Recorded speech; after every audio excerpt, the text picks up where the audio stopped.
The Good Buddies Anime Podcast is hosted by two rowdy, foul-mouthed American cowboys. Listener discretion is advised.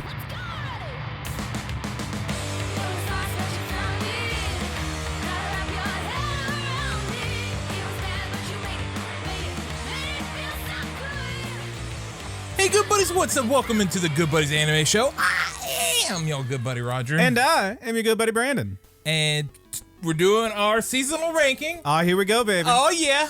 Spring 2021. Spring 2021. It is a new season. With that, we're going to take another trip to, well, it's a little different this time. We normally, if you don't mind, would take a trip to Good Buddy Brandon's Mountain Vibe Check. Yeah. A beautiful ski resort where animes try to make it to the, what, Roger, if they were so good? The tippity top. They would be the tippity top. And then they would go on down. You got the tippity top. You got just below that, Doing Just Fine, the snowy fields of Doing Just Fine. Below that, you got the cliffhangers. Below that, you got the glacial chasm. And then beyond even that, we got the ones that didn't even make it out there snoozing at the launch. But we're just mixing it up a little time because if y'all listen to the podcast, get ready to check out Rapid Kick Media on YouTube because we are doing a straight up tier list this time. It's going to be ever so slightly different. Okay. So we have an S rank, which would be our tippity tops. We got A and B, which would be doing this fine. I'm going to say S rank for so good. A rank for awesome. B rank for basically great. C rank is going to be our cliffhangers. That still means cliffhangers, I guess. Not so great. Okay. We got D, which is where we're gonna put the didn't even make it out. These guys, this is the bored to death. D is for at death. The lodge. D is for bored to death. Snoozing. Still snoozing. And then we do have our special F rank for straight up trash shows. And I just want to say real quick, normally when we do these, we're going off one episode of these. I will say I've seen a couple of episode 2s on these, but I'm talking specifically, we're gonna be ranking them on our first episode. And your good buddy Brandon has watched at least one episode of every of these damn shows except for any sequel series and nothing that is in Netflix jail. Spin-offs are okay. Yeah. Sequel series, though, there are a lot of great ones going on. There are a lot of great ones. Be sure, if anything, you're checking out Megalobox. Yeah, Megalobox is rad. Still haven't caught the new season of Zombieland Saga? Zombieland Saga. But yes, that one looks really good. Yeah, it's good stuff. There's a lot of good stuff. But I just want to say that since we are doing a tier list, obviously that means that my word is law and everything I say is absolutely correct. You can argue all you want, but it's too fucking bad. This is where it's at. I'm fairly unfamiliar with these lists. I kind of missed out on the trend of it. So I'm going to take everything you say as it is. Yeah, man. The law. Absolutely. But no, in all seriousness, we're not going to shit on any shows. We just want to tell them how it is. You have the big sheriff badge. We're going to give and the giant swinging weenie. And I got the big iron on my hip. But we're not here to shit on any shows. We just want to talk about them, give you a little something, tell not you about shitting on anything, baby. But Roger, why don't you go ahead and start us off? I'm going to let Roger's going to be controlling this. He's going to pick the shows. I'm going to talk about them and tell us what I haven't seen most of these shows, so this should be fun. I'm going to try to keep it, I don't want to group all the ones I have seen up.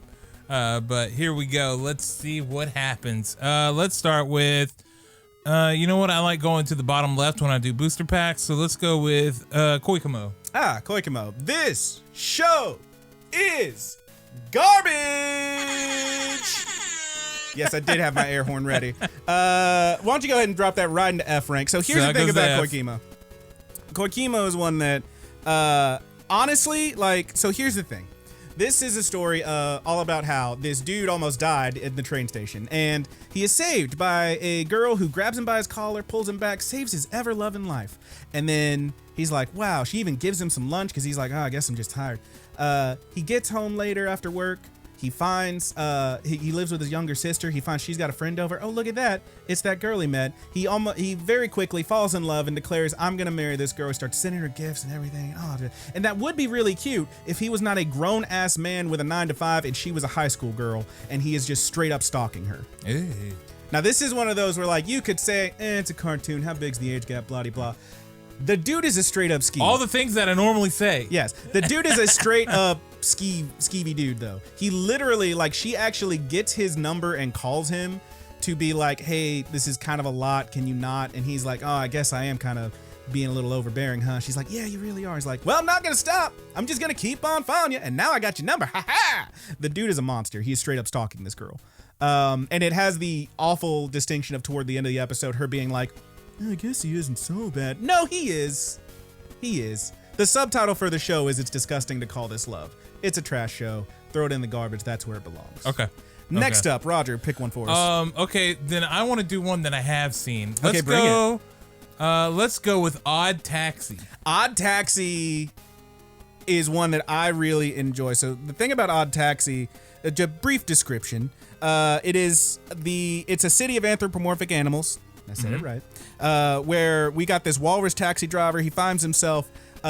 Mostly he's just like having conversations with people in his taxi and stuff, but you do get to see the conversation around him and everything that's happening. It seems like he's going to end up embroiled in some kind of kidnapping, missing person, crime drama thing.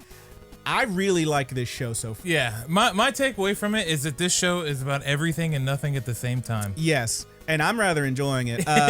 It reminds me of whenever I was a kid and Adult Swim just hit the air. There was a bunch of weird shows on Adult Swim that were very strange to me. And this show reminds me of something that you would see from that era. I will say that, it does kind of remind me of some of those, although it does have a pretty solid through line despite being like all over the place. Yeah. I really enjoy it. One thing that I told you, it kind of reminds me of, I really like the writing in it.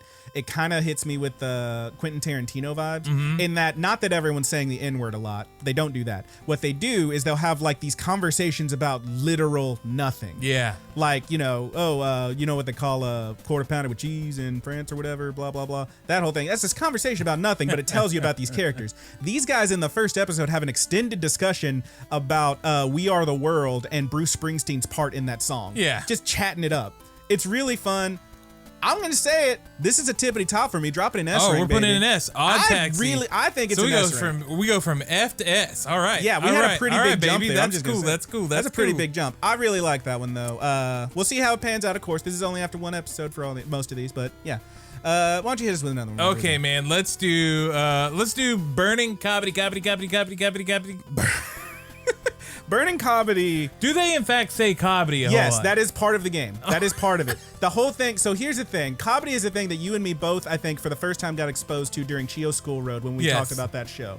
And it is a game in which it is basically tag. It's basically a team sport, super intense tag. And you have a court that's split into two, and you got to go back and forth. You got one guy from your team who's going over to the other side to try and tag as many people before they can tackle him. And the way that they have a time limit is you can only stay over there as long as you can keep saying comedy. You have to chant comedy without taking a breath. That's why they chant comedy. The game. So here's the thing about this show. Does the word comedy have a meaning? I think it's the name. I'm sure it means something. Okay. I honestly don't know. I wish I had done the research. Forgive me. I'm a terrible American cowboy. Yeah. I'm an ignorant American cowboy who does not know. But you do not know about the game of comedy? I really don't. The thing is, like, the guy even says, so the dude in this show, he quite literally sees comedy as a joke at first. This guy, like, who was a magazine cover level soccer star in middle school, has now begun high school. He doesn't want to play sports. He's going to be a full-time streamer. Can relate. And he really doesn't want to mess with sports. Everybody's trying to get him to join a sports team. Finally, this comedy team is like, hey, man, they basically trick him into joining the team. And by the end of it, he does agree, comedy's not a joke. It's a lot of fun, blah, blah, blah. But like the whole show seems like it's really trying to convince me that comedy isn't a joke, which is fine. I will accept your sport. I love wrestling. People hate that. But like, it's kind of real dumb. I just don't care about this show. Okay. I just don't. So I'm going to say, honestly, that one, let's throw it in C. Let's call it a cliffhanger. It's not amazing. It's not amazing. It's fine. It sounds like it's snoozing at the lot. It ain't no high Q. It ain't no It ain't those sports shows you want, man. Yeah. Okay. But it's not terrible. I was entertained. I wouldn't say it was snoozing, but it was. Okay. I don't want to watch any more of it. Okay. Hit me with another one, big boy. Let's go with one that I've been considering checking out. Let's try Dragon Goes House Hunting. Dragon Goes House Hunting. I like it. I would probably put that one in. It's definitely an A or a B. I'm going to say B. Okay. I'm going to drop it in B. This is law. It's not moving up. It's not moving up. It's not moving around at all. Dragon Goes House Hunting is the story of a just baby back bitch dragon who cannot, like, he's an absolute weakling. He has horrible stats. It's a fantasy world, so he's got like scores and shit. And he gets kicked out of the dragon's den by his dragon daddy. and has to go find his own place to live. And boy, oh boy, he is a real sad sack. He almost immediately gets grabbed by a bunch of like dwarves, and they're like, awesome, we're gonna tear this guy apart and use his bones to make cool weapons. And he's like, no. And then he manages to get away. He like tries to get a house with these goblins. It's all real goofy. He ends up running across this elf guy who's gonna like help him to like find a house. This elf is a literal fantasy, what do you call the people who help you find a house? I just completely realtor. He's a fantasy realtor. Like the first thing you see is him showing these two slimes this great cave that has so much shelf space. Okay, it's real goofy. It's a lot of fun, honestly. I do like the show a lot, but I don't know that there's a whole lot of meat on those bones. It seems like he's gonna like try the castle, try the big haunted forest, and then I don't know where they go from there. It seems like just a lot of the same joke, but it's pretty funny. It, later on in the season, after one episode, it's B. It can move up. Okay. But if after one episode, it's I probably will give this one a shot, and I might even wait for the dub to come around, and what'll set it atop is if they in fact give the dragon the Dusty Gazanga's voice. Oh, that would be great. I know you love a Dusty Gazanga voice. You did kind of impersonation there that was Dusty Gazanga's. Oh, did dragon. I definitely wasn't trying to. It wasn't perfect, but I know that you could do better. Yeah, it's in the ballpark. Hit me with one. Man. Okay, man. Let's go with one that I haven't heard of. 8686. This one, I'm gonna drop it in A. You're gonna drop? Okay. I like this show. It has some stuff that I'm like, meh, but I like it. So 8686 is a weird little one that's about. So basically, you've got the it's like you've got the Empire of Bloody Blah and the Republic of Bloody Blue, and we start in the Republic of Bloody Blue, and we see the capital, and there's all these people who are running stuff in the army and all that. And first of all, everyone in the freaking capital has silver ass hair. They look like Sephiroth clones, and I'm like, there is some weird inbreeding going on there. That has to form into the story because it's such a weird choice to make that literally all of them have white hair. But the whole thing is that we got this one lady who she's one of the majors or whatever, and they don't have an army. Now I'm gonna spoil this show, so get ready. Spoiler alert for 8686. They don't have an army of people. They have these drones that go out and they do all the fighting, but they are manned by these very realistic AIs. Okay. So her job is she's one of the operators who tells them what to do and how to do their stuff, and they do it. And everybody else is like, who cares? They're just AIs. Why does she like them so much? She actually feels when these AIs get destroyed and die, quote unquote. Really bums her out. And then the second half of the episode, you find out, no, ain't no fucking AIs. That's real ass people. Duh. Oh. Yeah, and they actually look different, and clearly it's like, you got this upper class that's all inbred and this lower class that like is actually doing all the work. She gets put in charge of the Spearhead Squad, which is like the main fighting force. The leader is codenamed Undertaker. Rest in peace. Boom. They call him the Reaper. They call him Reaper and the Undertaker. How badass does this guy need to be? But like everyone who's ever handled this squad ends up going crazy and losing it because of the sounds of death or whatever. But she's been put in charge now, and she actually cares about him. I am interested to see where this show goes. I will say they do the really annoying thing of showing you this diverse cast of soldiers, and of course the brown dude dies first. Oh, okay. And I thought that was a trope we ended in the 90s. No, never. It's still around, baby. The brown dude dies first, and if there is either typically in American action movies anyway, if there's either an Asian dude or a Native American dude, he's gonna have a big sacrificial death. Like every time. Predator. Yes, every time. Every fucking time. But yeah, the show's fine. The thing is, it does that thing where not only does the brown guy die, but the brown guy got wounded and he's not gonna make it, so codename Reaper, the Undertaker, has to put a bullet in him to put him out of his misery, and you're supposed to feel bad for him. Ooh. Whatever. The show's fine. I actually do enjoy it. I'm gonna give it a few more episodes. We'll see how it goes, but like, yeah, it's very tropey. Okay. It's easy to say. It's very tropey. Okay. What do you want to do next, baby? Shadow's House. Shadow's House is pretty rad. I struggled with Shadow's House. I'm gonna say Shadow's House, it's an A, and it's as close to an S as an A is gonna get. I think like right here. It's like right in there. It just misses out on S rank. I'll go ahead and say that. Shadow's House is pretty interesting. It is, first of all, really interesting animation, really interesting story. So the whole thing is you have this, I'm scrolling through my notes to find it. A young girl, a quote unquote living doll, wakes up and she knows only one thing, that she is to be a servant of Mistress Kate, who's one of this faceless shadow clan that lives in this big mansion. And that's her job. When you see Kate and when you see all the shadow people, they literally look like they drew a character and then just blacked them out. They are a silhouette. They are a black silhouette. They exude this weird soot. And she is basically not only her servant, but her quote unquote face. When you look at these characters, they appear to be exactly the same silhouette, but Kate is like completely like no face, no anything. She even like at one point makeup gets put on her and you can see it for a second and it just fades away. She's completely black. There's just nothing there. It's really interesting. They're literal living shadows. The show's pretty interesting. It's like got this very goth aesthetic, and the intro has like some really wild visuals of like people walking into like what appears to be this living shadows and little hands grabbing them and pulling them under. It really felt like Bloodborne to me. So which it's got kind of that Lovecraftian, like a little Baroque bit, style. A little bit. I really like just on. Dang, dude, that takes it up to like this is a must see for me now. It's pretty. I really like it, man. After that first episode, anyway. Okay. And we also from the intro and outro know that there are more kids with more shadows who are doing the same thing that she is. I'm really into it. It's got a rad art style.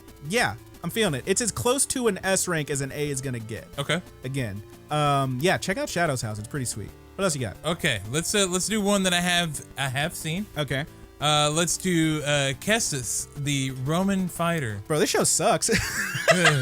It's bad, dude. I didn't like it at all. This animation is, I think it's worse than the Berserk animation. It's all the fuck. So first of all, it does this thing where it starts in 3D with like the CG was okay, but like the proportions were way off. The head is too small. They look really weird. They look really weird. Sometimes they look too big, I think. The face was pretty cool. I thought the face was expressive, but like the proportions, the arms look like little twigs coming off of them. They also really do this thing where like, you know, in animation, like the first thing you learn, like when you do flip animations, like you gotta flip the face. If you have your arm, okay, and you want it to move down, you do the 90-degree motion. So right. You start at the top and then 90 degrees to your side.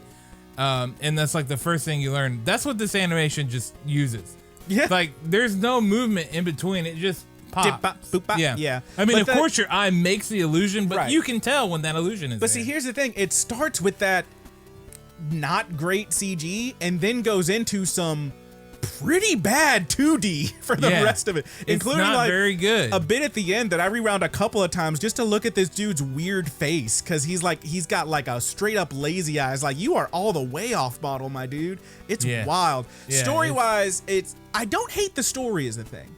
It's the story of Cestus, who is a Roman slave fighter, yes, who, unlike everyone else in his little group of slave fighters, has been taught proper boxing. And this dude can whip a little ass. He's not big, he's not strong, but he's quick and he's accurate. He can box. It clearly in the episode sets up his rival. I think his name is Ruskus, who basically knows ancient Grecian MMA. It's called like Prankalon. Hang on, I have it in my notes. It's called like Pakration.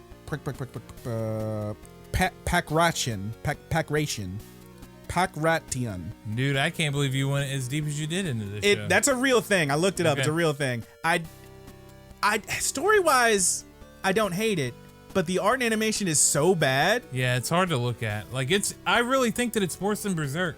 Yeah, throw it an F. But, the difference between this and Berserk, even if Berserk's animation is slightly better, even if it's same par, this isn't Berserk. So just throw it an F. Where's it at? It's right there. Yeah. No, you were over it. There we go. There we go. It's an F. It's an F, baby. It's an F. Yeah, I'm sorry. I didn't much care for it myself. Yeah, I'm not going to watch any more of that. I'm very forgiving with animation, too. Yeah. Like, to a fault, I am so forgiving with animation. Mercy me. But, yeah, this one I was just like, ew, this is bad. All right, what's next, baby? It's bad. Let's do...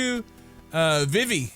Vivi, Fluorite Eyes Song. Yes. Vivi is one of the ones I watched pretty early this season. It starts out in the future where the AIs have apparently just started killing humans. And I implore everyone, watch the first 5 minutes of this show because it's kind of awesome at first. Because like you're seeing, it's clearly like Disneyland. Like there's a big parade happening with these big floats and these animatronics and stuff. And there's like songs playing. There's someone singing this beautiful song. And then you just see like a car overturned and on fire. And then you see someone like running away at full speed. And then like someone's like laying down like against this wall like they're injured. And this person who is clearly a robot, they got like a blinky thing on their neck or something, comes up and like, "Are you okay?" And then grabs their neck and chokes them out. It's killer. It's rad. But that's how it starts. From there, basically this dude, this freaking science man, Bill Nye the Science Guy, somehow sends a program to the past? No, that ain't real. And this program, he sends it to find this one specific android, the first humanoid AI that was made, who is a singer. She does have beautiful blue hair. It is Hatsune Miku. And not really, but it wants her to stop that from happening. And the way it's going to do that is by like stopping these these AI right things from being made and all this stuff. She basically goes from being a singer android to a bodyguard / like all kind of weird stuff. She's like breaking into buildings, stopping people from killing this dude, from assassinating this guy. It's really wild. She stops him from being blown up in the first episode. I don't hate it. I don't hate this show, but it's also like, I don't know, it's not amazing. You could do worse. Where's it going, baby? Put in C. C? It's a C. Okay. I will watch maybe a couple more episodes of this one, but I don't see it go in the distance. I'll just say it. I will say I was watching it and I was like, is this the Janelle Monáe Metropolis anime I was hoping for? No, it is not. It is not. It's not even close. But it's not terrible. There's definitely worse stuff this season. 2 of them are on the board right now. But yeah, what do you got for me, man? Let's do Full Dive. I'm gonna struggle to read this. The ultimate next gen Full Dive RPG is even shittier than real life. Yeah, I have read the title list. I have watched the first episode, but the font is kind of small, so it's hard for me. Hey man, you know where that's going. D? No. F? F. It's trash. This show sucks. This show's dumb. So Full Dive is it's like halfway, like it's kind of a cross between like their shocking moments and I don't know if they're supposed to be funny or not funny. Yeah, so because homeboy gets stabbed in the back of the neck and the apple is still on. It's kind of hilarious. I don't know if it's supposed to be hilarious. However, the apple, I don't know how it stayed on there, but he had an apple on a knife. Yeah, he was carving up an apple, and he accidentally gets this knife stabbed through his throat, and the apple's still on the knife. It's very goofy. It's on the end of the knife. I don't know how the hell that happened. It doesn't make any sense. Doesn't make a lick of sense. It made me laugh, though. Yeah, basically, dude wants to buy the new Finalizing Quest VR MMO. Haha, it's Final Fantasy. Get it? Because it's like part 22. But he gets talked out of it. Or Dragon Quest. Maybe, yeah. Like but he gets suckered into buying a different game that's so adult it's rated ZZ, first of all. Wow. And then he logs in. The shit's so realistic he can taste the apples and feel pain. He almost immediately kills someone by accident. Honestly, it's a fun premise, but it's one, a little too boring for me to care, and two, I'm not into like, the straight up harem stuff. And by the outro, it looks like it's definitely going to be a straight up harem. I think that I would give this one. And he can't stop staring at the shopkeeper's tits. Like, I mean, neither can I, so. Wow. Trash boy. I mean, they're right there, dude. They're humongous. Terrible. I know. Yeah, this show just fails to be, like, I gave it a chance. I knew, I was like, okay, this is kind of like, this is moving to Isekai territory, and I try to stay out of that territory now. But it just never got me. I was like, I gave it a chance because it had shittier in the title. Yeah. That was the sole kind of funny. It had the word shittier in the title. So that's what you play shitty games, you get shitty prizes, I guess. There you go. There we go. That one's an F. All right. I might have, if this were my list, I might have said D, but Yeah. It's on my list, and I don't make the law around here. Yeah. I mean, I'm the one with the big iron on his hip. So, what you got? Let's make a mug too. Let's make a mug too. This show's cute. First of all, it's kind of weird. How cute is it? It's pretty cute. First of all, it does a thing where, so if you look at it in the app, it has like a 14-minute animated episode and then like a 9-minute live action thing. That is one whole episode. They just split them. So it has like a live action component. It's not bad. It's a little boring, but it's very cute. Basically, homegirl like is at school. Her mom, you find out, was like really into pottery, and she made a bunch of mugs that they use at her dad's like cafe or whatever. Mom is not in the picture. She passed away, unfortunately. But she ends up like joining the pottery club at school, and everyone finds out who her mom was. They're like, holy shit, your mom was like super famous, dude. She did some of the best work ever. Like she had some mugs like for show and tell or whatever, and they're like, yeah, this is definitely her work. So she goes home and she's like, yo, I'm gonna join the pottery club, and dad immediately gets all quiet and distant. And he's like kind of bummed out about it. Like there's definitely some sadness and trauma there. It's a pretty cool show. It has like, seems like a really strange premise. Yeah, it's weird, but in terms of like a cute little hobby show, it's got like some emotional grip to it that I don't hate. Okay. That like I find refreshing, because a lot of times these hobby shows just have nothing going for them except the hobby.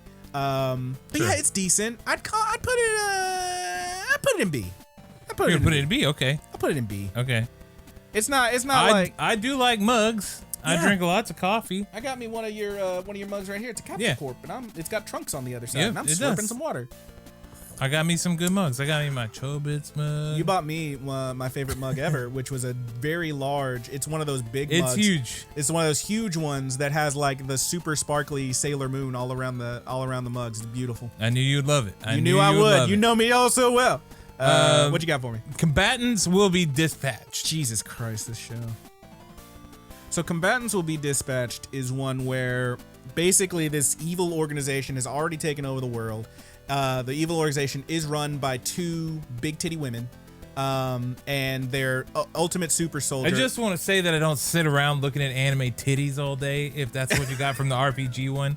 I don't, in fact, do that. Probably, Roger's been thinking about that and waiting for his chance to backtrack this whole episode. I was like, there's no way that anime titties aren't going to come back up. All right. Point is, they take their ultimate super soldier, who like at least one of them may or may not. Right? Yes, I believe you. One of these big titty women may or may not secretly be into this dude, and they're sending him to another dimension to take over that one. And the other dimension the other planet, they teleport to another planet that runs on like straight up fantasy rules. Like there's magic and shit. There's a princess. Looks like there was some technology in the past, because they got like a monument that's clearly a blown up tank. This show is garbage, but it knows it's garbage, and I respect that. I respect that it knows it's garbage. It is still going in F. Okay. But it at least knows it's garbage. It does like what I'm gonna call classic Ichi, where like it's not just whoops, I tripped into your tits. It's like dude jumps into the air and like dives toward the girl's boobs, and then she spin kicks him. It's like classic anime cartoony sexy crap.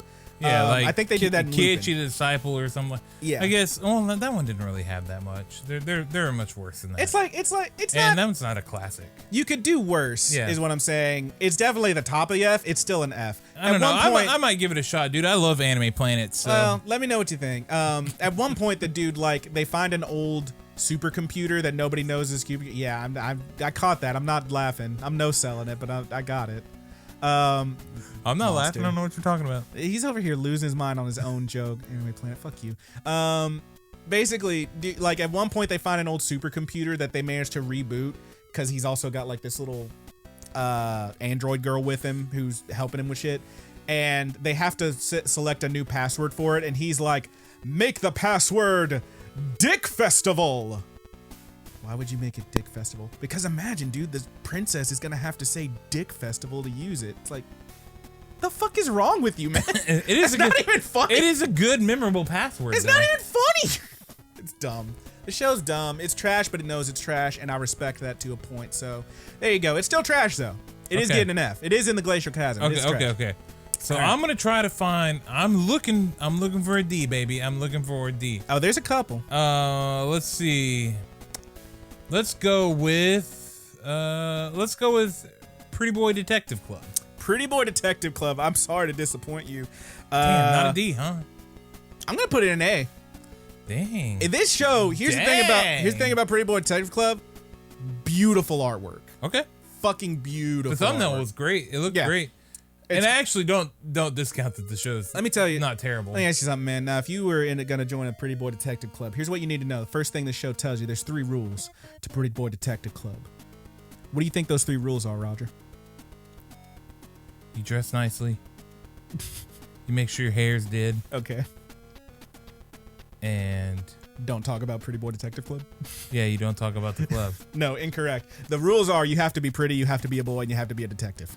Son of a bitch. So the show, here's the thing. It's got like these 5 dudes, and it kind of feels like the Oran High School Host Club, but with a detective twist and really pretty artwork. But the thing is, like, each of these dudes, so like you've got the main guy, the president of the club, who says he is an, I think the word he uses, aesthetician or something. He loves aesthetics. He's all about pretty shit.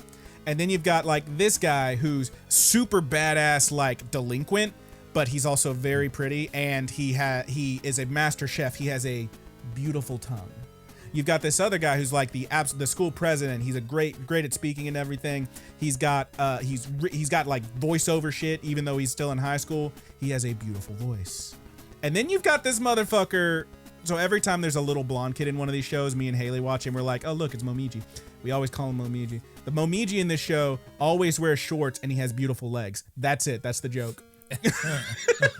Like, it's real goofy, but I don't hate it, and it's really pretty, and I am intrigued to see where the story goes, because they start with this one that's like, homegirl, it's basically this girl who's asking him to help them find this star that she saw when she was younger. She was at the beach, had a barbecue, there was fireworks, she saw this beauty star. It's like, it's gonna be a firework. Obviously, it's gonna be a firework.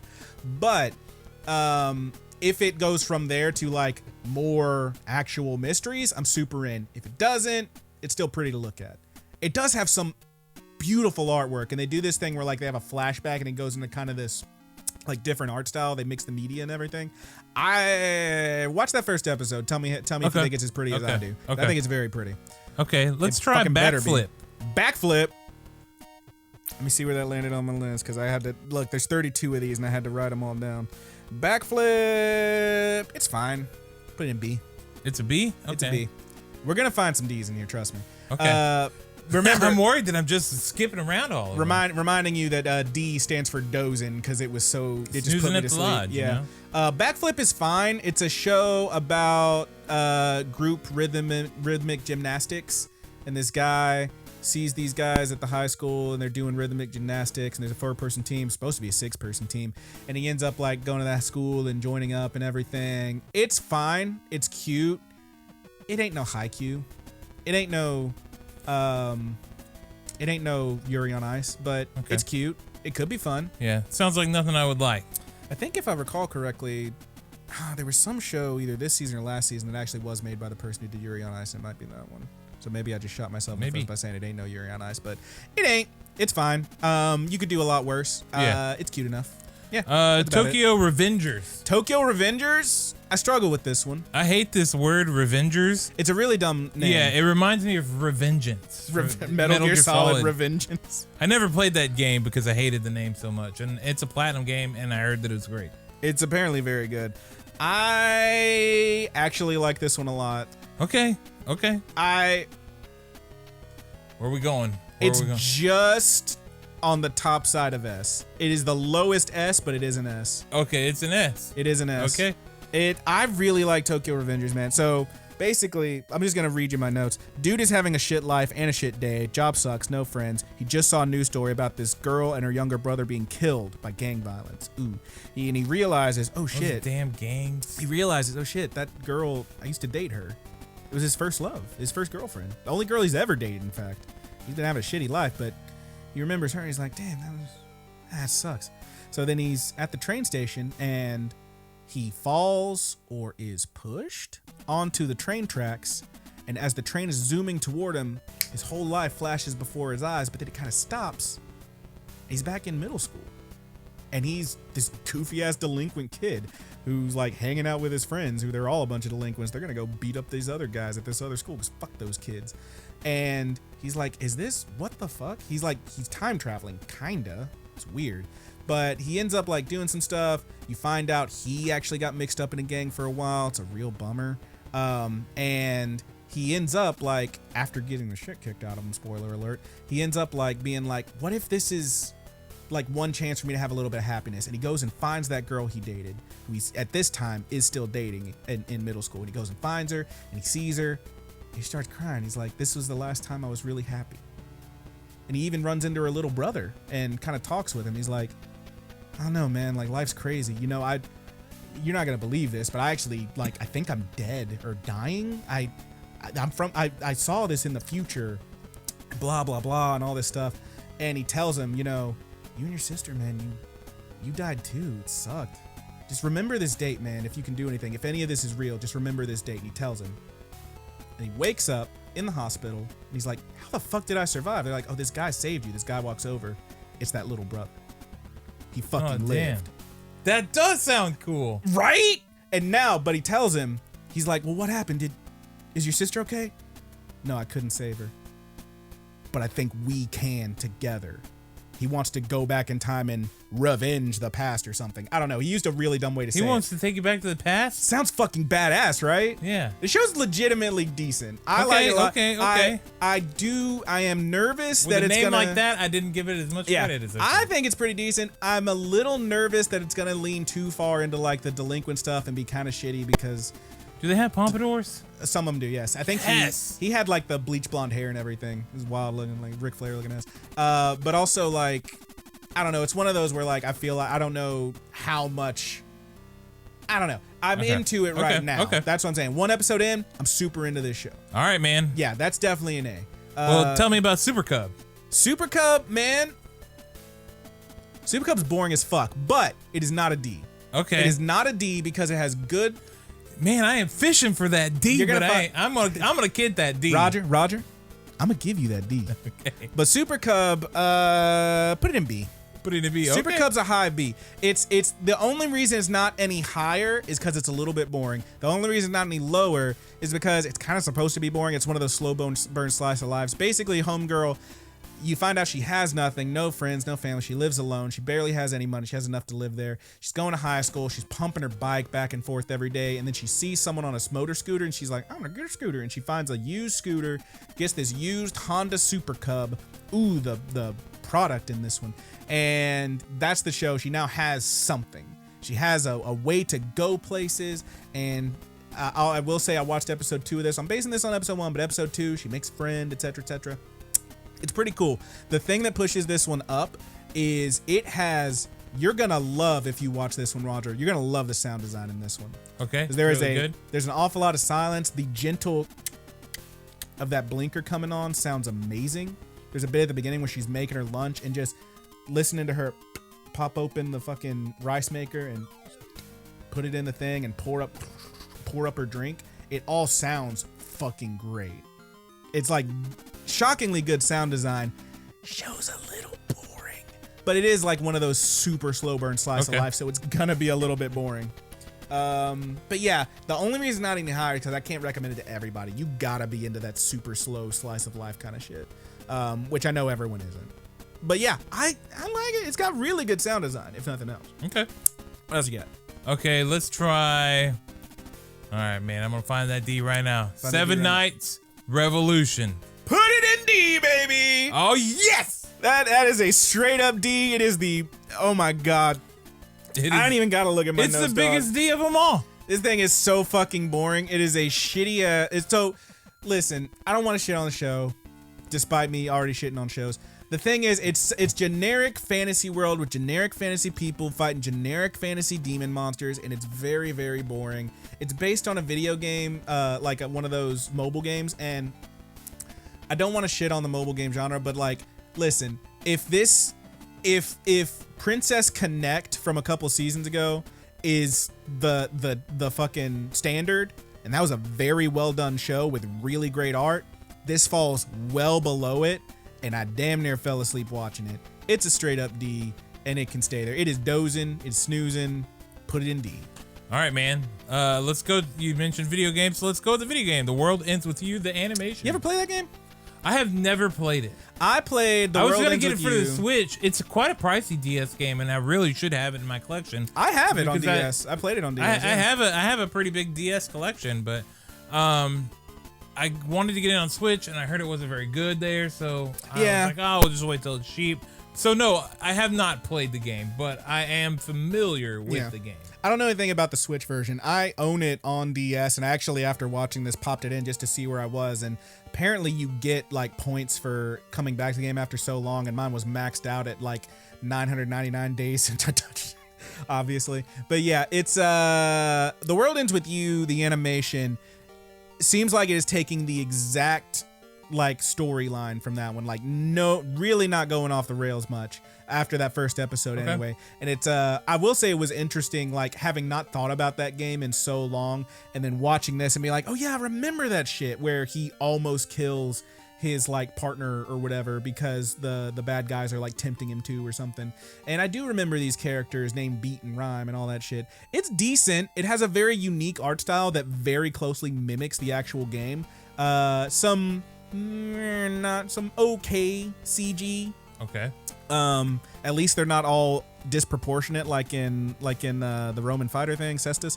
But yeah, it's decent. I'll put it in B. I call it a B. Okay. It's a B. There's a lot of B's. I will say this is. I think we're gonna end up with a pretty good bell curve here. Okay. Yeah. You're probably right. What else you got? Fairy Ran Maru. Holy shit, Fairy Ran. This fucking show, man.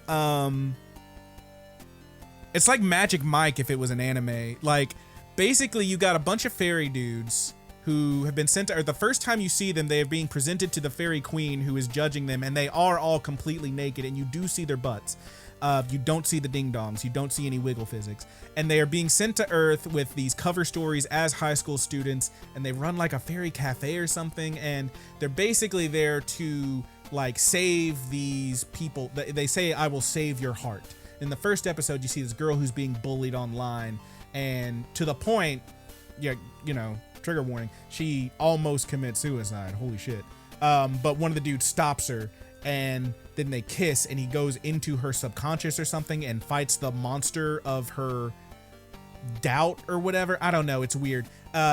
In those scenes, it looks a lot like I can never Madoka remember the name. Magica? Yes, Madoka Magica. I can never remember the name of it. Madoka Magica. It looks a lot like Madoka Magica, like when they go into like the witch homes or whatever they were called. But yeah, the big thing with this one is it's like Sailor Moon Magic Mike because this goofy ass kid transforms into an absolute ripped fairy man with these little shorty shorts and this crazy ass like outfit, and there is a lot of bulge in this show. You gonna see a dick print. Is what I'm saying. You can spot the mushroom stamp. Is what I'm saying. Really? Like damn near, dude. Okay. Damn near. There's a bulge in homie's little shorty shorts. You can see it. Like, if that's what you're into, great. I gotta tell you, I'm not sure if I was supposed to find it funny, but I was laughing my ass off. It's kind of rad. Story-wise, I don't think it's gonna hold up though. It's a C. It's a C? It's a cliffhanger. Okay. I'm not out, but I'm like, it's pretty dumb as hell. But I'm not out. Okay. I don't know. If you want to see some sexy anime boys that look like strippers when they transform, go for it. All right, man. Let's try these Snow White notes. These Snow White notes is decent. Okay. I'm trying to. Do I want to put in A or B? Is the question. I think it's a high B. These Snow White notes. Somewhere like right there. Yeah, it's a B. It's definitely a B. So these Snow White notes is the story of this kid who he played the shamisen.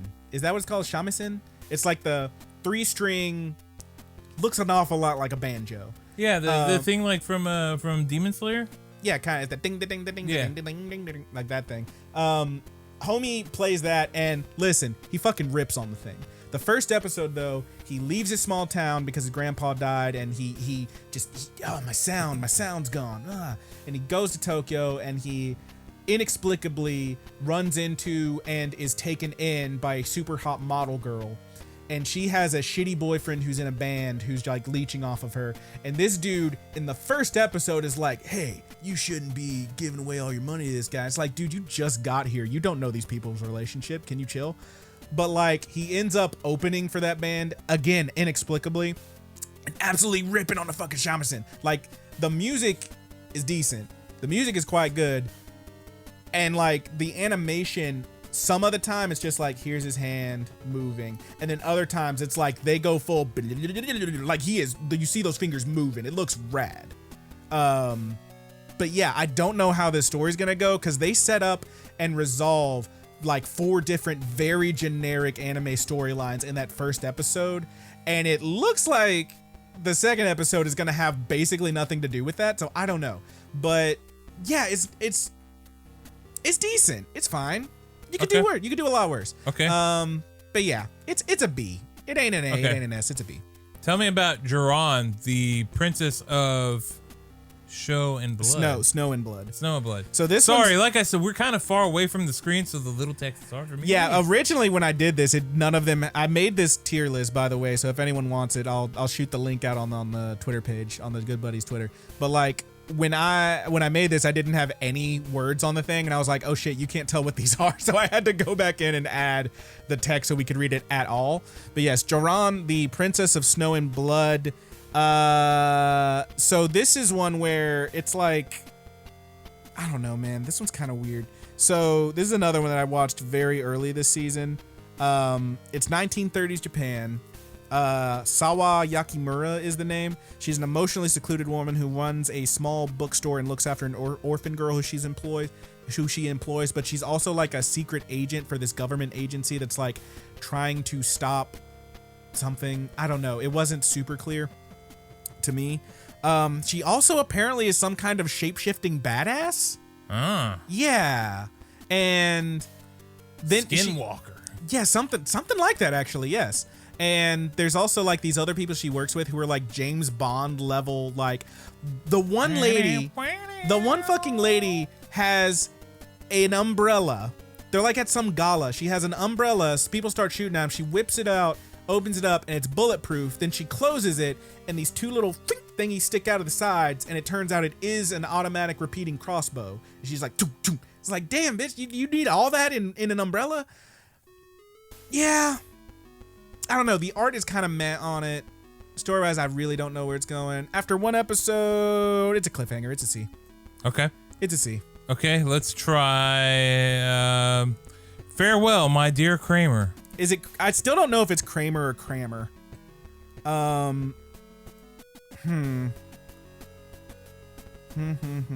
Kramer would be like 2 M's, right? I don't know. Would it? I have no idea. Yeah. I'm really trying to think where I would put this one. I think it's gotta be S tier. Oh. It's a D. There we found go. You another D. It's pretty Finally. boring, man. So here's the thing. I feel bad about putting it there because like there's some decent stuff in here. I like but the ultimately name. Yeah. So here's the thing. I don't know what that title means, first of all. It's a show about girls playing soccer. Oh, okay. Yeah. And first of all of them have pillowy lips and big round eyes and they look like fish.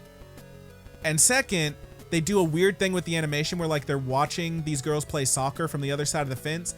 And it shows them, they're behind the fence, but it cuts out the part of the fence where their face is. So it looks like they're sticking their face through the fence, but it's not. It's just so you can see their reactions as they're watching this. And I'm like, that's a really, really weird choice y'all made. Yeah. You would think that you would just, make the fence translucent or something. It's so fucking distracting that like I had to rewind a couple times to reread what they were saying. I just ultimately I just kind of don't care. All right, baby. It could be good. There's a couple characters and I'm like, hey, that's pretty interesting. But they also introduced like 50 fucking characters in that first episode, and I don't know. Yeah, I think it's a D. It's okay. It was pretty boring overall. All right, man. Let's go with more sports. Battle Athletes Victory Restart. This show is weird. It's a C. It's a C. Okay. Honestly, I feel kind of bad having Kramer underneath that one, but Yeah, that's where I put it. Okay. Battle Athletes Victory Restart is a reboot of some old show that I don't know anything about in a manga. But it's basically like Homegirl is entered into this competition, which is it's an athletics competition with like races and everything.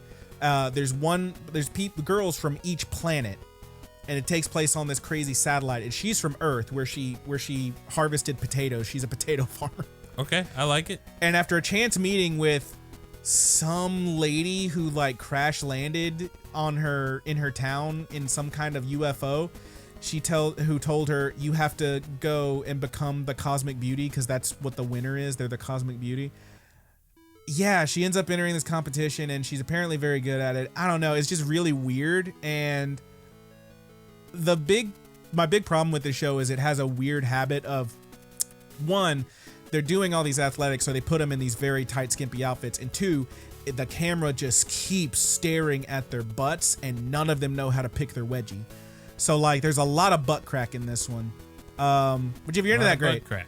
Look, I love a good butt crack. I would have given it thrown in my face constantly. Dude, you gave it a C for crack, okay? I gave it a C for crack. I gave it a C for crack. I was thinking B for butt crack, but C for crack works. C for crack works, yeah. It's a lot of butt crack. Also, it has a weird thing where like there's one character who, like you find out has like a prosthetic arm and leg or something, and it does this really weird thing where like it's trying to talk about how like, oh, it's okay, like everybody's a different shape and size, just like my potatoes. See, they're all different. And it's like, it's real. Like, I get what you're going for, but also literally everyone else in this show is like a traditional, very skinny, super hot girl with varying size of boob. So like, even this girl is a very skinny hot girl, but like she feels weird because she has prosthetic. It was not believable at all. It was not very well written. Yeah. But yeah, I don't know. It's a C. It's a C. It's a C. Okay. I'm done talking about it. Let's go with Blue Reflection Ray. Blue Reflection Ray. I still don't know what was happening in this fucking show for two reasons. One, like nothing happened until the end of it, and two, it's fucking boring as sin. Throw it into D. That's okay. A dozer. That one is taking a big old nap. Blue Reflection Ray is a magical girl show where girls have magic rings that respond to their feelings or something. This one honestly got away from me. I don't know what was happening until the end. And like, I kind of just, the art is like, got this weird kind of old school look to it, but like in a bad way. Like it doesn't work. And until the very end, I didn't know what was happening. And the very end involved like one girl who has a red magic ring, and you know she's evil because her ring is red. And when they use their rings to transform, time freezes around, like freezes for everybody except people who also have magic rings. So what she's doing is freezing time in this all-girls school to creep on one of the girls.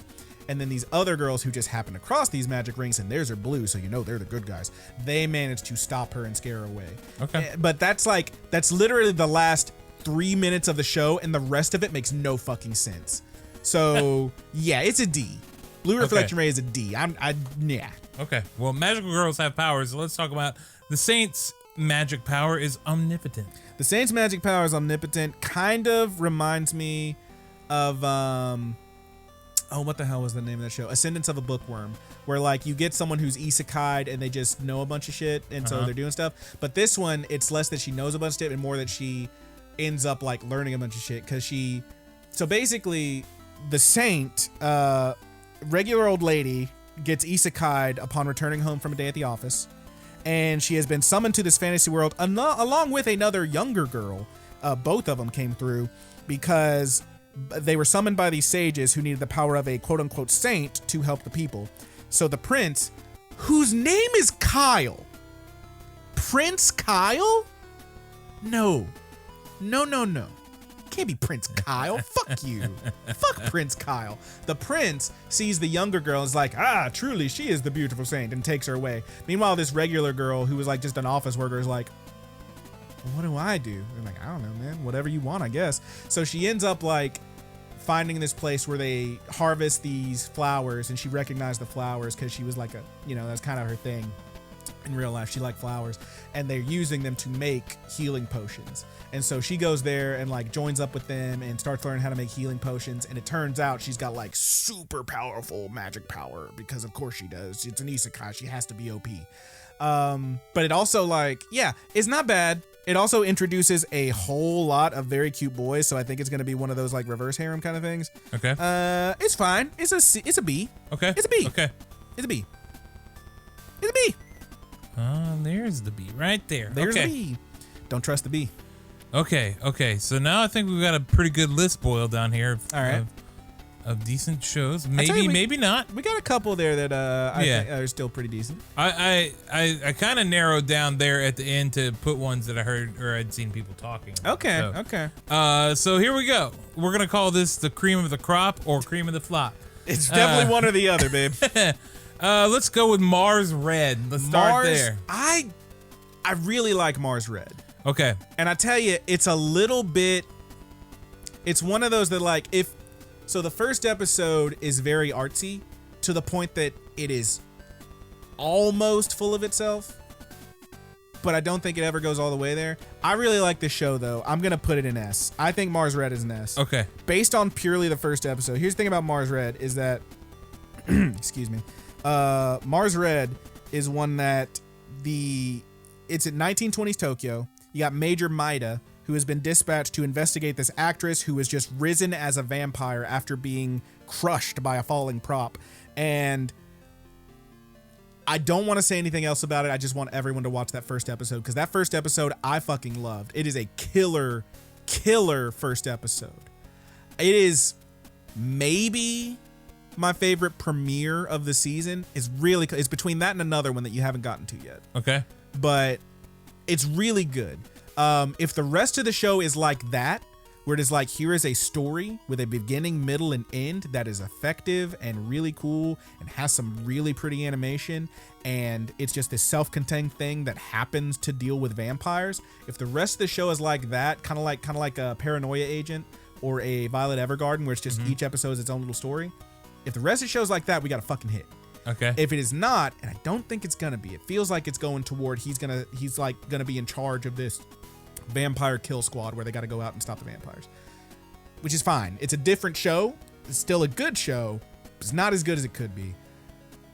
But yeah, I really like this one. Okay. I really like it. It's an S. It's definitely an S. Okay. Let's go with I've been killing slimes for 300 years and I can't read the rest of it. And I maxed out my level. Okay. Or something like that. I really like this one. It's an A. Bam. So the thing about this one is you got, first of all, Homegirl quite literally, it's an isekai. Homegirl quite literally worked herself to death. She was like working like literally 7 days a week toward the end there, and she just passed out of work and did not wake up. She gets reincarnated by God. God is a beautiful lady, and she's like, oh, that's terrible. I feel so bad for you. Tell you what, I'm gonna put you in this cool fantasy world, and you know what? I'm gonna make you super cool. You want to be a witch? Yeah, I want to be a witch. Okay, we're gonna make you a witch. We're gonna give you a nice chill life. You can just chill out, do whatever you want. You want to be immortal? Yeah, I can be immortal. Sure. I don't want to die again. Okay, we're gonna make you immortal. And what age do you want to be? I don't know, like 17. So she is now a forever young witch girl who lives in this cool little cabin on the outskirts of this town, and that's where the show starts. And then she, for her whole, for 300 years straight, there's a big old time jump, 300 years straight, she's going back and forth to this town, living her life, eating lunch, trading stuff with the townsfolk, hanging out. And every day she gets attacked by a bunch of slimes. She kills the slimes, goes back home, whatever. 300 years later of just killing slime, she is level fucking 99. She is absolutely unstoppable, and she doesn't even realize it. But people find out, and she hates it because now her perfect little life is broken. She gets attacked by adventurers because they want to see how tough she is. She gets attacked by a dragon because the dragon wants to see how tough she is. She makes friends with the dragon, and the dragon has a human form that's also a cute girl. It's pretty sweet. I really like the show. It's a lot of fucking fun. And it does have a pretty sweet little note on the end where the dragon wants to make it up to her for accidentally destroying her house. So the dragon is building her a new cabin.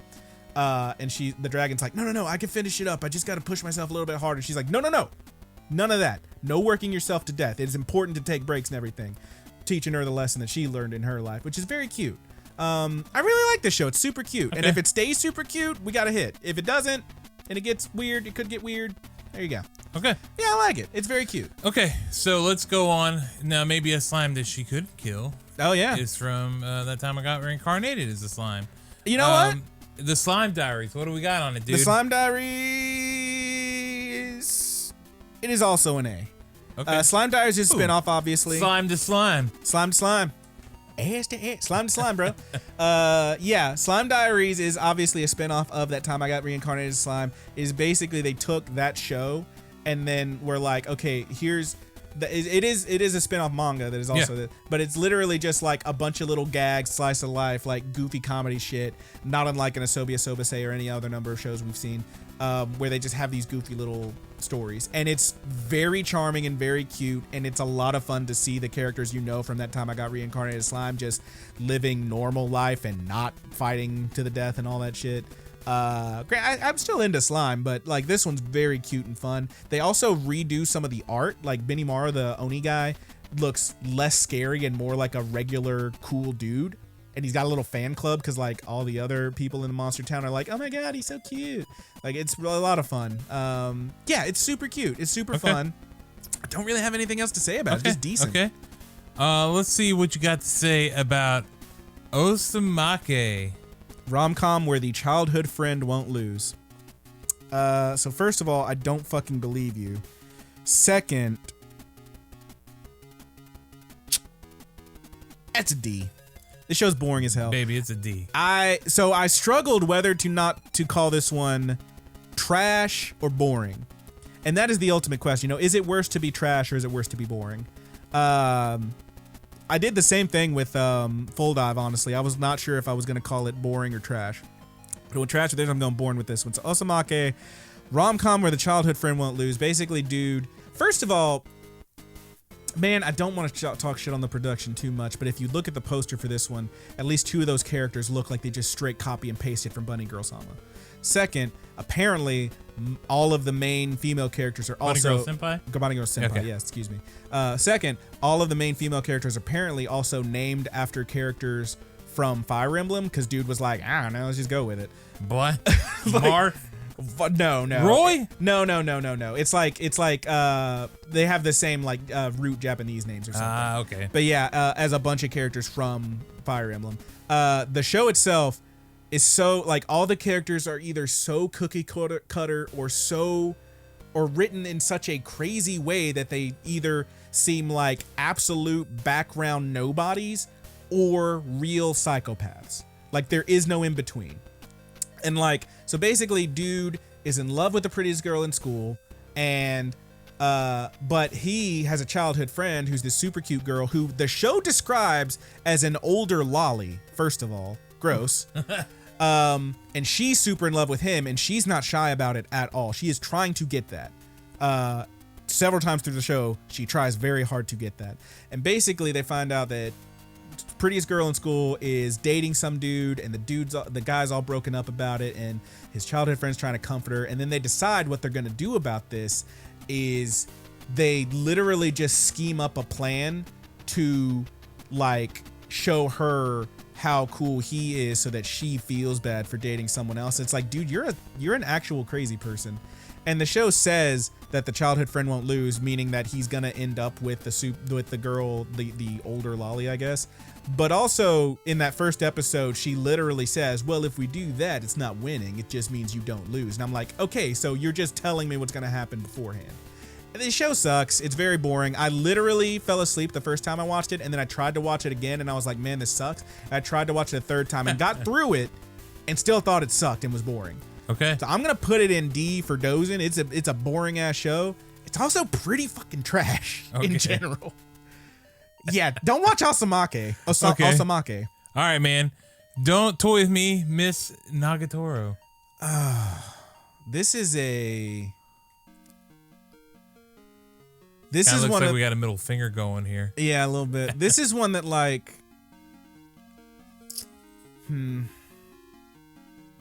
it's a C. It's a C? Okay. So here's the thing about this show is I've seen a lot of people talking about it and stuff, and the whole show is basically this dude. First of all, this dude, not unlike that dragon from earlier, is such a baby back bitch boy that he, one, is terrified of women, and two, he goes to the library and is like sitting down and he looks over at these girls who are just chatting and having a good time and talking, and he's like, he refers to them as a separate species. He sees women as truly not human, first of all. So that's a ding. Then one of those girls ends up like talking to him afterwards alone, and she is the titular Miss Nagatoro, and she basically just fucks with this dude forever. That's it. She just loves teasing him. Make it like they do a bunch of stuff where like it seems like maybe she's kind of into him, but then she just laughs at him, and when she laughs at him, it's like all up in his face, like one big eye, one little eye. She looks insane. It's wild. I don't know. She's just so incredibly unlikable, and he is such a little baby boy that it's hard. I just don't like watching it. I just don't like watching it, honestly. But like after that first episode, anyway, I will give it another. Okay. And we'll see how I feel about it. But yeah, it's a C. Okay. It's a cliffhanger.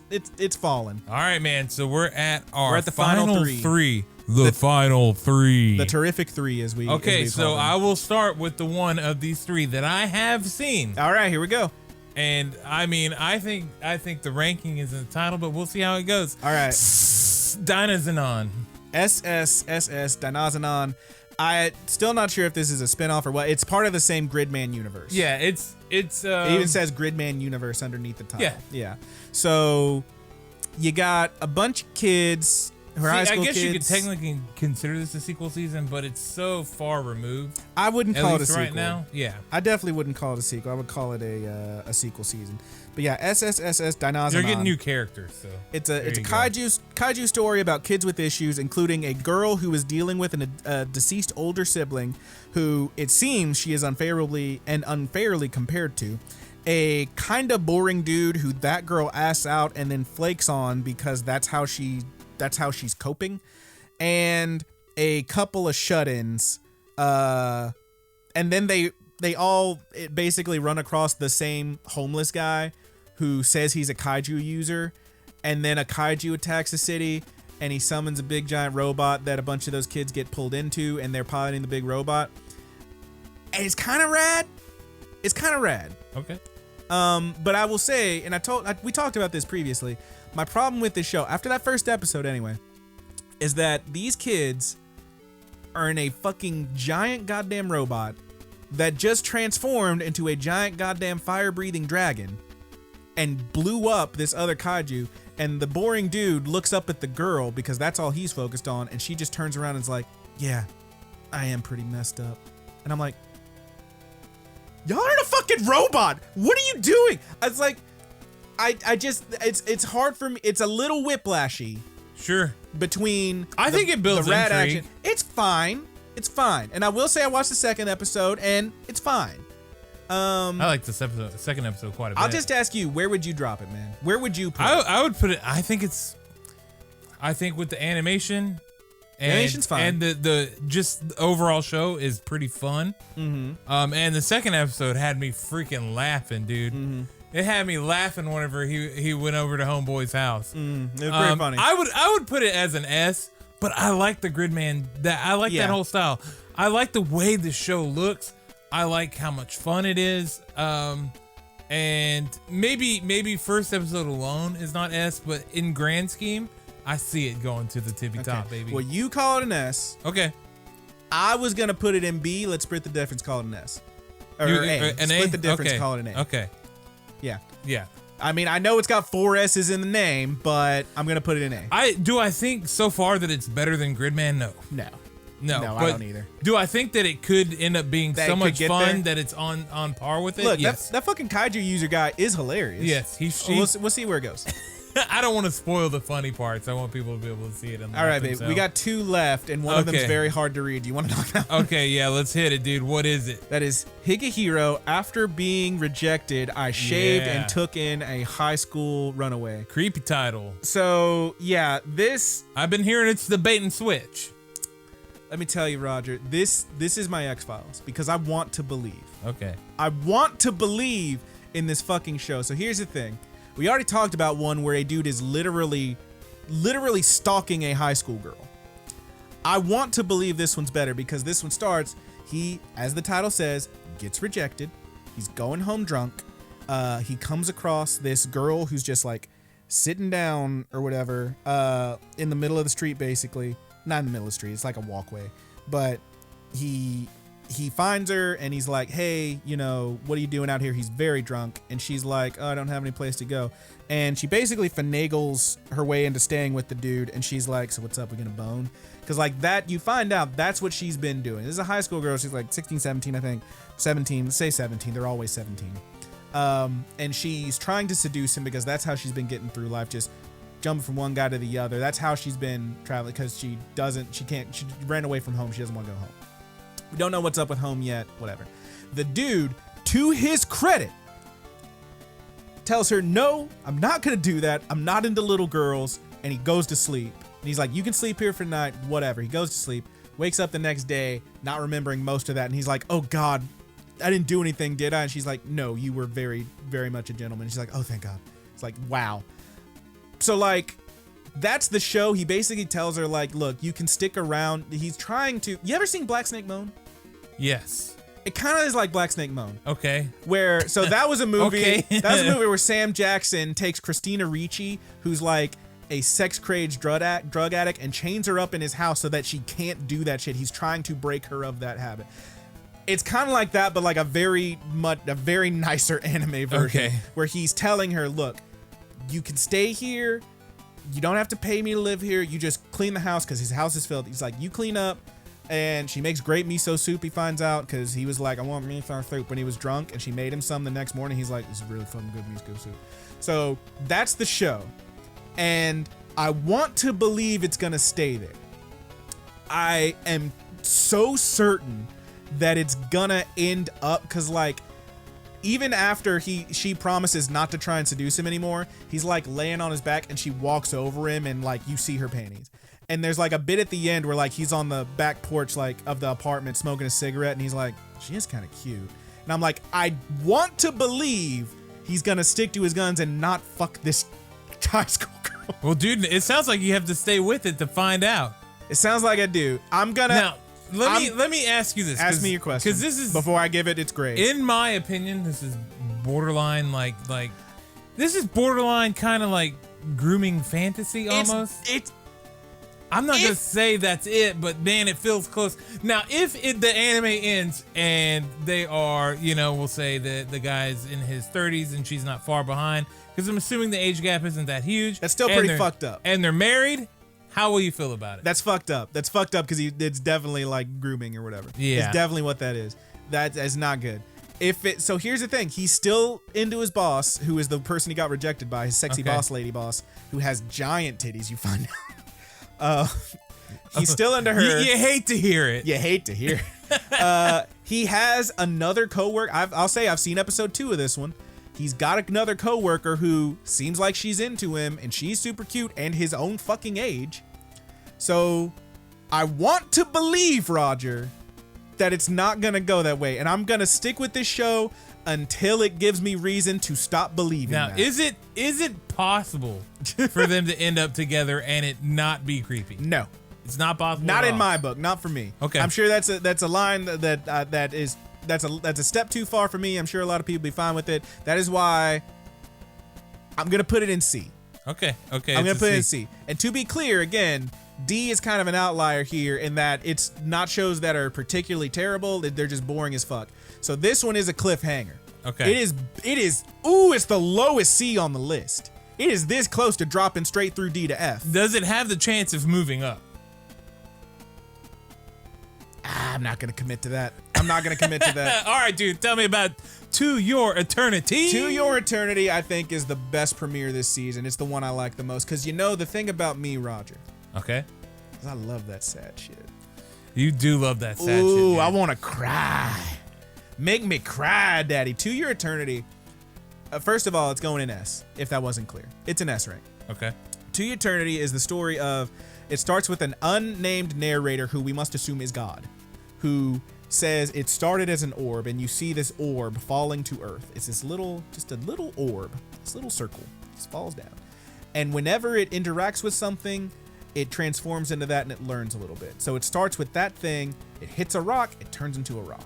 And it stays there for a very long time throughout the years and seasons. And eventually a wolf comes by. A wolf has been wounded. This wolf falls down next to it, finally gives up the ghost and dies. And the rock turns into a wolf. And then it goes about its day. And then that wolf comes across this little hut where this dude is living, and the dude comes out and he's like, holy shit, you're back. It's his pet wolf. It was his pet wolf. Now it's this thing. And it's this kid who's living there by himself. And everyone else apparently has gone on to try and find another place to live. And he's still there fishing through the ice to try and, live and stay alive. Everyone else that, he was stayed behind with the old folks. They're all gone now. He's all alone. He's just got this wolf.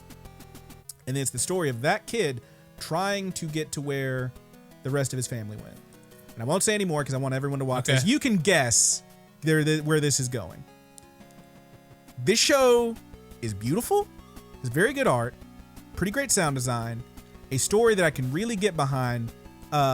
Seems like, again, it's going to do like the kind of, just story by story thing every episode. The next episode, we find out is going to be like about some village where these people may or may not be about to sacrifice someone to, get a plentiful harvest or whatever. So we'll see what happens there. I really like To Your Eternity. I think it is probably my number one this season. Okay. After one episode, it's my number one. And it is absolutely going to make me cry. Okay. It already made me tear up pretty hard that first Was it when the wolf died? No, it was after that. But the wolf dying. So the wolf dying, you didn't know the wolf at that point. You just saw this animal with a wound, and it kind of just falls down next to this rock, and then the rock becomes the wolf. And then the wolf has the wound, and it like heals up. I see. Yeah. I will say that's foreshadowing, but you'll see what happens later on. But I love this fucking show. It is easily my favorite this season. It's an S. To Your Eternity is my number one this season. I'm really into To Your Eternity. To Your Eternity. So there's our list. Sounds interesting. I will say, so I said I wasn't going to do anything that's in Netflix jail. There's one show, Goku Shifudo, I think it's called, Way of the House Husband, that part 1 is on Netflix now, so it was kind of a gray area. I left it out. Okay. But check it out. It's pretty great. Me and Haley went through all 5 episodes of the first half. It's really fucking funny. Okay. That's been one I've been meaning to check out too. It's pretty sweet. But there's the list. We got, like I said, I think we got a pretty good bell curve here. We got 4 that I think are the best. We got a lot of A's that I think are very good. Some B's. A and B would both be doing just fine on the old Good Buddies Mount Vibe check. S is tippity top, obviously. C is going to be your cliffhangers. These are, they're slipping. D, we are asleep. These shows are very boring to me. D's nuts. Again, your mileage may vary. Yes, D for D's nuts. You're very funny, sir. And then F rank. Ooh, just skip them. These are trash. In my book, anyway. Obviously, if you're into it, you're into it. Same thing last season. I said, I don't begrudge anybody for watching these F rank shows. There's a lot less in the low ranks than usual. Yeah, I'll agree with that. But I usually, like last season, I said, all these shows in the F rank and in the Glacial Chasm did have a whole lot. I would say, ton of shows. Yeah, I would say if you watch any of these, I don't begrudge you for enjoying these shows. I will say if you like Koikimo, it's just literally the subtitle is "It's disgusting to call this love." I kind of have some feelings about you if you like that show because that's about a dude who's stalking a high schooler. Yeah. But that's the list. We made it. Roger, what are we doing next time? It's to be determined, dude. TBD, baby. Yeah, so this week, this coming week, no ramble. And I do start work again back at the comic store this week. Yeah. So I don't know how, my weeks. I'm going to do my best to make sure that we stay close to a weekly schedule again. Okay. I'm totally vaccinated. The efficacy or whatever is all the way. I'm there. Yeah. Brandon is working on getting his. I had it scheduled and then it got canceled and then it turns out I wasn't going to be able to make it anyway because I had to work that Wednesday anyway because surprise, surprise, once again, everyone who worked with me at my job has quit, and it's just me. So now I'm just gonna be working. You ever wonder if maybe it is just you? I'm gonna be working 10 hours a day for the rest of my life. Oh man. It's just me. So it's because they don't pay them anything. That's yeah, that's probably the problem. Sucks. Dude. His job sucks. But yeah, man, we'll talk about what we do next time. It'll be to be determined for now, and then hopefully, if not next week, then we'll be back the week after. This is definitely a next time, not a guarantee next week. Yeah, not a guarantee next week, but next time we will be here talking about something, and we'll figure it out. But yeah, let us know by all means. Tear me apart. Tell me how wrong I am. Rip his ass. About Rip his Osamake and Farewell My Dear Kramer. Tell me how much you love Fairy Ranmaru. You love those fairy boys with their big fairy bulges. Tell me how much you hated To Your Eternity because it was boring and sad. Tell me how much you loved Cestus the Roman Fighter, and I will tell you, nah. But I say, have you got your ass checked? Coming from a guy that has very poor eyesight, I got huge lenses right now. You do. You might need to get your eyes checked. That's a bit much. I don't know, man. Tell us what you thought of them. By all means, I expect to be absolutely fucking roasted in every comment section we have. And you can leave those comments on Rapid Kick Media's YouTube channel. Yep. You can hit us up on the email. It's all the links are in the description. Yep. We got the Twitter. We got the Tumblr. We got the Facebook. We got all the stuff. By all means, let us know, hit us up, tell us about it, leave us a rating. If you're listening to the podcast, I'm sorry you didn't get the sweet visual of us doing the actual tier list. You go to YouTube for that if you want to. Go ahead and draw there are a lot of shows on here, so I don't know if everything is going to get a video. I don't know if anything's going to get a video. I'm going to wiggle this mouse just in case this is still on the screen. There you go. But yeah, by all means, let us know what you thought about it. We'd love to hear from you. Tell me how wrong I am. I'm fine with it. It's going to be okay. We can agree to disagree. And I think people are going to be like, hey, man, I agree with Roger. Dynazenon needs to be an S. Yeah, it's fine. I mean, it's got all those S's. It must be. But, you can feel however you want about it, but just know that I'm right. All right, later. Love you. Love you. Bye.